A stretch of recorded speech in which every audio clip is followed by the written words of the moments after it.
Bem-vindo ao Bíblia no Ano. Um plano simples, com porções diárias de leitura e conexão com a palavra, para que ao longo de um ano, completemos juntos esse marco tão importante na nossa jornada de fé. Nos capítulos 14 até 16 de Isaías, encontramos o cântico contra o rei da Babilônia, a queda de Moabe e os anúncios de juízo sobre os povos que se opõem ao Senhor. Em Gálatas, capítulo 5, Paulo nos exorta a permanecer firmes na liberdade em Cristo, evitando o jugo da escravidão, e nos chama a viver pelo Espírito, produzindo seu fruto em nossas vidas. Que esta leitura nos leve a rejeitar todo o jugo de escravidão e a viver na plenitude do Espírito, em liberdade e amor. E que a cada dia tomemos nossa porção da palavra e sejamos transformados por ela. Boa reflexão. Isaías capítulo 14. O Senhor terá compaixão de Jacó. Tornará a escolher Israel e os estabelecerá em sua própria terra. Os estrangeiros se juntarão a eles e farão parte da descendência de Jacó. Povos os apanharão e os levarão ao seu próprio lugar. E a descendência de Israel possuirá os povos como servos e servas na terra do Senhor. Farão prisioneiros os seus captores e dominarão sobre os seus opressores. No dia em que o Senhor lhe der descanso do sofrimento, da perturbação e da cruel escravidão que sobre você foi imposta, assim você zombará do rei da Babilônia. Como chegou ao fim o opressor. Sua arrogância acabou-se. O Senhor quebrou a vara dos ímpios, o cetro dos governantes, que irados feriram os povos com golpes incessantes, e enfurecidos subjugaram as nações com perseguição implacável. Toda a terra descansa tranquila, todos irrompem em gritos de alegria.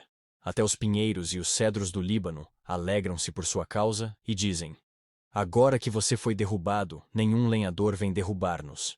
Nas profundezas o Sheol está todo agitado para recebê-lo quando chegar. Por sua causa, ele desperta os espíritos dos mortos, todos os governantes da terra. Ele os faz levantar-se dos seus tronos, todos os reis dos povos. Todos responderão e lhe dirão: você também perdeu as forças como nós, e tornou-se como um de nós. Sua soberba foi lançada na sepultura, junto com o som das suas liras. Sua cama é de larvas, sua coberta, de vermes. Como você caiu dos céus, ó estrela da manhã, filho da alvorada! Como foi atirado à terra você, que derrubava as nações! Você que dizia no seu coração: subirei aos céus, erguerei o meu trono acima das estrelas de Deus. Eu me assentarei no monte da Assembleia, no ponto mais elevado do Monte Santo. Subirei mais alto que as mais altas nuvens. Serei como o Altíssimo. Mas às profundezas do Sheol você será levado, irá ao fundo do abismo. Os que olham para você admiram-se da sua situação, e a seu respeito ponderam: é esse o homem que fazia tremer a terra e abalava os reinos, e fez do mundo um deserto, conquistou cidades e não deixou que os seus prisioneiros voltassem para casa? Todos os reis das nações jazem honrosamente, cada um em seu próprio túmulo, mas você é atirado fora do seu túmulo, como um galho rejeitado, como as roupas dos mortos que foram feridos pela espada, como os que descem as pedras da cova. Como um cadáver pisoteado, você não se unirá a eles num sepultamento, pois destruiu a sua própria terra e matou o seu próprio povo. Nunca se mencione a descendência dos malfeitores. Preparem um local para matar os filhos dele por causa da iniquidade dos seus antepassados, para que eles não se levantem para herdar a terra e a cobrirem de cidades. Eu me levantarei contra eles, diz o Senhor dos Exércitos. Eliminarei da Babilônia o seu nome e os seus sobreviventes, sua prole e os seus descendentes, diz o Senhor. Farei dela um lugar para corujas e uma terra pantanosa. Vou varrê-la com a vassoura da destruição, diz o Senhor dos Exércitos. O Senhor dos Exércitos jurou: certamente como planejei, assim acontecerá. E como pensei, assim será. Esmagarei a Assíria na minha terra. Nos meus montes a pisotearei. O seu jugo será tirado do meu povo e o seu fardo dos ombros deles. Esse é o plano estabelecido para toda a terra.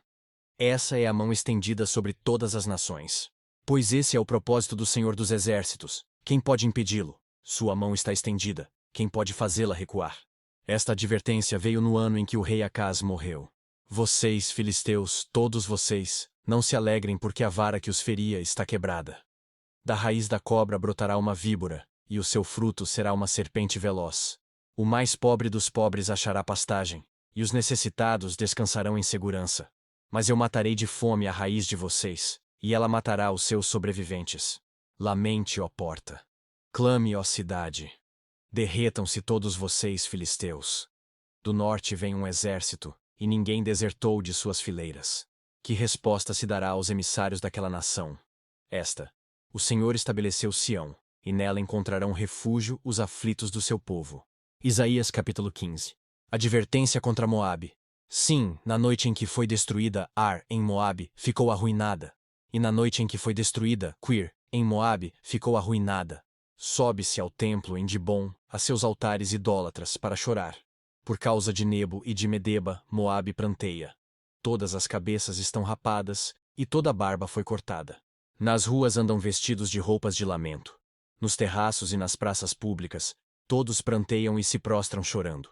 Hesbom e Eleale clamam. Até Jaaz as suas vozes são ouvidas. Por isso os homens armados de Moabe gritam, e o coração deles treme. O meu coração clama por causa de Moabe. Os seus fugitivos vão até Zoar, até Eglat-Selizia. Sobem pelo caminho de Luite, caminhando e chorando. Pela estrada de Oronaim, levantam clamor em face da destruição, porque as águas de Ninrim secaram-se, a pastagem secou-se e a vegetação morreu, todo o verde desapareceu. Por isso, a riqueza que adquiriram e armazenaram eles, levam para além do riacho dos salgueiros. Com efeito, seu clamor espalha-se por todo o território de Moabe. Sua lamentação até Eglaim, até Berelim. Ainda que as águas de Dimon estejam cheias de sangue, trarei mais mal sobre Dimon. Um leão sobre os fugitivos de Moabe, e sobre aqueles que permanecem na terra. Isaías capítulo 16. Enviem cordeiros como tributo ao governante da terra, desde Selá, atravessando o deserto, até o monte Sião. Como aves perdidas, lançadas fora do ninho, assim são os habitantes de Moabe nos lugares de passagem do Arnon. Dá conselhos e propõe uma decisão. Torna a tua sombra como a noite em pleno meio-dia e esconde os fugitivos. Não deixes ninguém saber onde estão os refugiados. Que os fugitivos moabitas habitem contigo. Sê para eles abrigo contra o destruidor. O opressor há de ter fim, a destruição se acabará, e o agressor desaparecerá da terra. Então, em amor, será firmado um trono. Em fidelidade um homem se assentará nele na tenda de Davi. Um juiz que busca a justiça e se apressa em defender o que é justo. Ouvimos acerca da soberba de Moabe, da sua arrogância exagerada, de todo o seu orgulho e do seu ódio. Mas tudo isso não vale nada. Por isso choram os moabitas, todos choram por Moabe. Cada um lamenta e se entristece pelos bolos de passas de Kir-Hareset. As lavouras de Hesbom estão murchas, como também as videiras de Sibma. Os governantes das nações pisotearam as melhores videiras, que antes chegavam até Jazar e estendiam-se para o deserto. Seus brotos espalhavam-se e chegavam ao mar. Por isso eu choro, como Jazar chora, por causa das videiras de Sibma. Hesbom, Eleale, com minhas lágrimas, eu as encharco. Pois não se ouvem mais os gritos de alegria por seus frutos e por suas colheitas.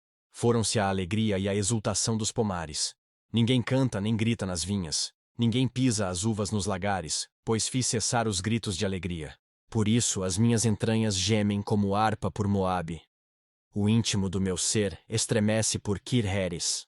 Quando Moabe se apresentar cansado nos lugares altos, e for ao seu santuário, nada conseguirá. Essa palavra o Senhor já havia falado acerca de Moabe. Mas agora o Senhor diz: dentro de 3 anos, e nem um dia a mais, o esplendor de Moabe e toda a sua grande população serão desprezados, e os seus sobreviventes serão poucos e fracos. Gálatas capítulo 5. Foi para a liberdade que Cristo nos libertou. Portanto, permaneçam firmes e não se deixem submeter novamente a um jugo de escravidão. Ouçam bem o que eu, Paulo, lhes digo. Caso se deixem circuncidar, Cristo de nada lhes servirá. De novo declaro a todo homem que se deixa circuncidar que está obrigado a cumprir toda a lei.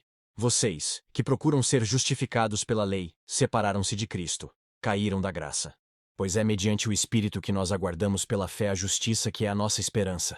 Porque em Cristo Jesus nem circuncisão nem incircuncisão tem efeito algum, mas sim a fé que atua pelo amor. Vocês corriam bem. Quem os impediu de continuar obedecendo à verdade? Tal persuasão não provém daquele que os chama. Um pouco de fermento leveda toda a massa. Estou convencido no Senhor de que vocês não pensarão de nenhum outro modo. Aquele que os perturba, seja quem for, sofrerá a condenação. Irmãos, se ainda estou pregando a circuncisão, por que continuo sendo perseguido? Nesse caso, o escândalo da cruz foi removido. Quanto a esses que os perturbam, quem dera que se castrassem. Irmãos, vocês foram chamados para a liberdade. Mas não usem a liberdade para dar ocasião à vontade da carne. Pelo contrário, sirvam uns aos outros mediante o amor. Toda a lei se resume num só mandamento: ame o seu próximo como a si mesmo. Mas se vocês se mordem e se devoram uns aos outros, cuidado para não se destruírem mutuamente. Por isso digo, vivam pelo Espírito, e de modo nenhum satisfarão os desejos da carne. Pois a carne deseja o que é contrário ao Espírito, e o Espírito o que é contrário à carne. Eles estão em conflito um com o outro, de modo que vocês não fazem o que desejam. Mas, se vocês são guiados pelo Espírito, não estão debaixo da lei. Ora, as obras da carne são manifestas: imoralidade sexual, impureza e libertinagem, idolatria e feitiçaria, ódio, discórdia, ciúmes, ira, egoísmo, dissensões, facções e inveja, embriaguez, orgias e coisas semelhantes. Eu os advirto, como antes já os adverti, que os que praticam essas coisas não herdarão o reino de Deus. Mas o fruto do Espírito é amor, alegria, paz, paciência, amabilidade, bondade, fidelidade, mansidão e domínio próprio. Contra essas coisas não há lei. Os que pertencem a Cristo Jesus crucificaram a carne, com as suas paixões e os seus desejos. Se vivemos pelo Espírito, andemos também pelo Espírito. Não sejamos presunçosos, provocando uns aos outros e tendo inveja uns dos outros. Que as palavras de hoje permaneçam em seu coração e transformem sua caminhada de fé. Não esqueça de curtir, compartilhar e se inscrever no canal para continuar essa jornada conosco. Se ficou para trás, não tem problema. É só assistir aos vídeos anteriores na playlist do canal e se manter firme no plano. Nos vemos no próximo vídeo para mais uma porção da Palavra de Deus. Até lá. A paz.